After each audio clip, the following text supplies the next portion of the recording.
Well, first of all, it's so nice No? to meet you. Thank you for hanging out with us Oh, wait, you tonight. can't actually hear me now? I can like hear you like this much, so forgive me if my face is all in the camera. Hang on. Hey, Let me type Jonathan, in can you both of help the me with the AirPods. Let's see if volume this here? helps out. Sorry, Is the any better? Instagram gods don't want us to be great tonight, but we gonna Is it push. any We're better? Am I gonna louder push now? through anyway.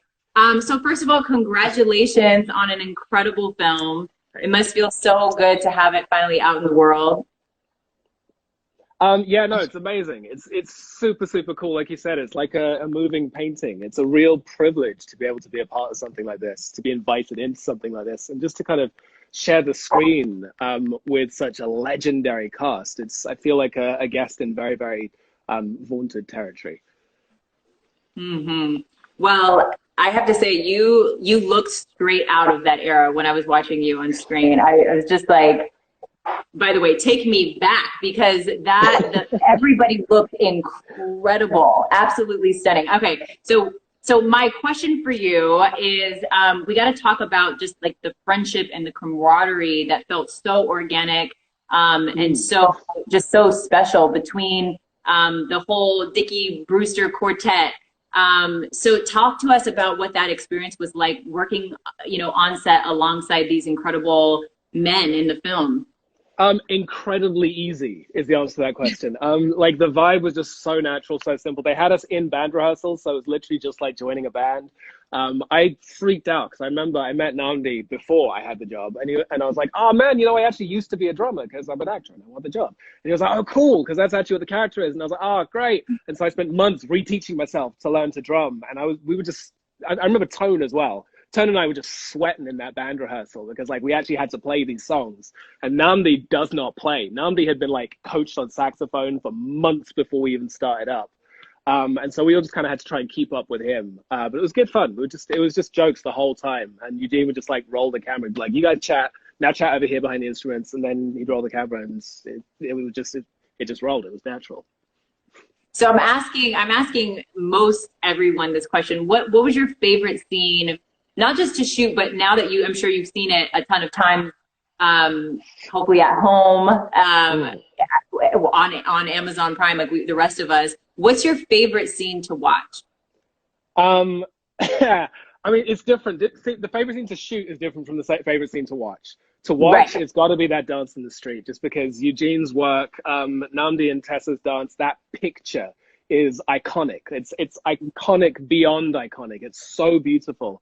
And it's something that we all deserve, quite frankly, at the end of 2020. We deserve dancing in the street by moonlight, love, black joy, happy endings. We deserve all of that. But my Amen. favorite scene to shoot is right at the other end of the spectrum. It's gotta be, hey, you ever heard the light of coffee, the stronger the roast? Like that kind of shit is so cheeky, and Eugene loves it. And it's so much fun to be able to lean into that and just be this kind of free, jazz rhythmed, happy, free flow young man, again, which we don't get to see on screen enough because we don't get to enjoy ourselves. And so I was having the time of my life shooting that stuff because Chico's a good guy to hang out with. He's a bad influence, but he's a lot of fun to have around. So talk to me about who you pulled from, whether it was from your real life or from iconic roles Who of did the I pull past. from? Mr. Eugene Ash himself. I'm a big CGI director. Right? I just cast myself in the movie like 20 years younger, 10 years younger. He's gonna kill me.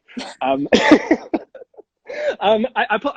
In all honesty, I did pull from Eugene a bit because he's a very cheeky boy, and so it's fun to kind of pick up a vibe of where I think that character might have come from with him. But also, you got your character, your public figures in this era like Sam Cooke, Muhammad Ali, like people who have that kind of flow and vibe. And it's fun to just then put a jazzy little riff on that. You have the motif, and then you play with the rhythms. You switch the key signature and come up with something new. Mm. Well, you were an amazing addition to an incredible cast in a gorgeous film. I'm so sad that this Q&A is like so rapid fire, so quick. But thank you for spending a couple minutes with me, and maybe just give a No shout out. problem. Give a shout out to your cast because they're all watching right now. It's a party in here. No, shout out to the whole cast, and the Dickie Brewster Quartet rules all. Tone, Court, who played bass, who wasn't an actor before this and came in and absolutely killed it. Namdi for the incredible, I mean, everyone said it, but the ridiculous amount of work this man put in was an inspiration to everyone.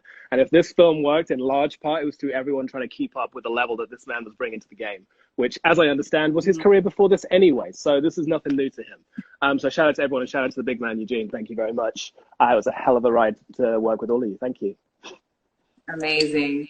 Well, congratulations, and thanks again for taking some time to chat with us. Hopefully we can talk a little bit longer. Thank you for the time. Soon. Yeah, we will. I'm sure we will in take the future. care. I look forward to it.